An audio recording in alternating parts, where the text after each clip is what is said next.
I'll tell you. Yeah, this is a really funny story. Yeah. So my mother found out I was using cannabis. And let me tell you, she was not happy. So strict Irish Catholic, literally wrote me letters. I put them in the freezer. I go, Mom, I'm not putting you on the back burner. I'm freezing you.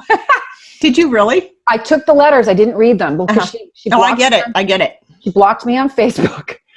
And I knew she told me she was going to write me out of her will. So I was like, okay, this is okay. This is my journey. This isn't her journey. I'm not going to change your mind, and nor am I going to try to. I am feeling better and my life is starting to get better. I need to keep in this trajectory. Mm-hmm. What ended up happening was I was still, though, with her embarrassment, which mm-hmm. is okay. No judgment on her.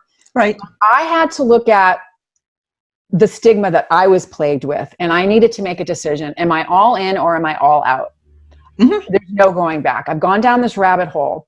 So in order for me to overcome my stigma, that's what made me develop the podcast Green Nurse on the Go radio show. Makes sense. Came out of the cannabis closet to share my story and mm-hmm. to start sharing other people's story of healing. And one of the patients, and I just recorded a show with her just this week. She's a nun. Oh, I saw that. That was just a 5-minute clip. You should see the whole show. Oh, I want to. Absolutely. So Sister Suzanne Carroll, she's an amazing woman. She's a woman that got her medical cannabis card 3 years ago. Huh. However, never did anything with it because she didn't understand how to do it. Right. Her nephew put her in touch with us and we started working with her. And literally she has this disease called CRIPS. So it's complex regional pain syndrome, or RSD. It's a chronic myofascial pain syndrome. It rotates different parts of the body. She was on over 200 micrograms of fentanyl and morphine. And she had an internal neurotransmitter stimulating, a pump that was put in that failed. So she basically, so the quality of her life was literally close to none. When I worked with her, she was in bed 20 hours a day, only up for 4 hours from 8 until 12. And she was on multiple pharmaceuticals, multiple medications, and nothing worked. And then cannabis came in and we started to introduce different cannabinoids and playing with it and educating her. And literally, as of January 1st, she's 100% opioid free. Oh my gosh, that's powerful. Yeah, we didn't dip into that too much, the impact that cannabis can have on the opioid crisis and whatnot. But that's, wow. So Sister Suzanne, so this was a great one. This is how my mother, it overcome the stigma for her. So when Sister Suzanne started on cannabis 3 years ago, she came on our show mm-hmm.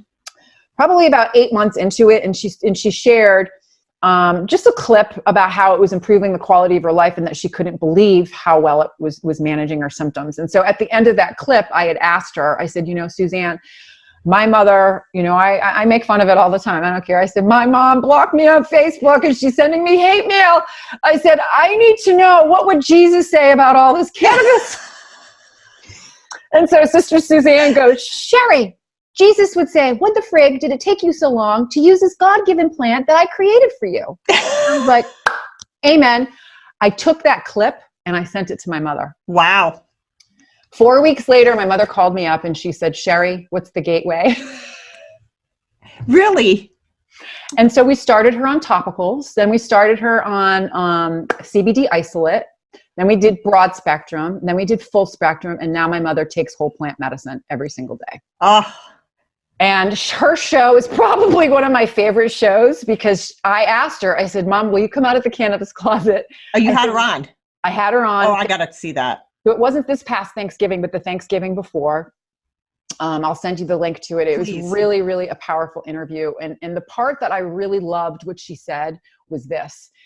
She said, Cher, I can't believe how cannabis has worked for me and I'm not high. I said, oh, stop. You're not high.